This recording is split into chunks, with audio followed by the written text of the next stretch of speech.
ماں باپ کی دعائیں بچوں کے حق میں اللہ اس طرح قبول کرتے ہیں جس طرح اپنے اولیاء کی دعاؤں کو قبول کیا جاتا ہے۔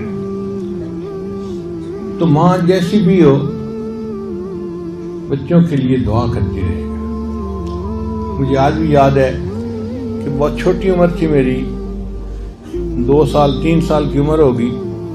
یہ وہ وقت تھا جب میں اپنی والدہ کے ساتھ بستر پہ اکٹھا سوتا تھا۔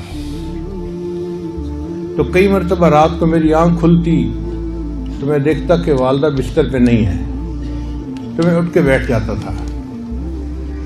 جب میں اٹھ کے بیٹھ جاتا تو مجھے اکثر یہ دیکھنے کو ملتا کہ والدہ نے بستر کے سرہانے کی طرف مصلی بچھایا ہوتا تھا اور نفل نماز پڑھ رہی ہوتی، تہجد کی نماز پڑھ رہی ہوتی تھی۔ پھر میری والدہ کی عادت تھی کہ وہ آخر پر اونچی آواز سے دعا مانگتی تھی، جہر سے دعا مانگتی تھی، اور دعا میں وہ بڑے بھائی سے دعائیں کرنی شروع کرتی تھیں اور نام لے لے کے ہر بھائی اور بہن کے لیے دعا کرتی رہتی تھیں، اور میں سب دعائیں سنتا رہتا تھا۔ مجھے اس زمانے میں اتنی سمجھ نہیں تھی کہ یہ دعائیں ہیں کیا، اس کو نیک بنا دے، اس کو یہ کر دے، اس کو وہ کر دے، مجھے نہیں پتا تھا کیا امی مانگ رہی ہے۔ میں تو صرف نام سنتا تھا سب کے اور انتظار کرتا تھا کہ میرا نام امی کب لے گی۔ جب آخر پہ چونکہ میں بہن بھائیوں میں سب سے چھوٹا تھا، جب امی میرا نام لے کر دعا کرتی تھی تو میں سکون سے پھر بستر پہ سو جاتا تھا۔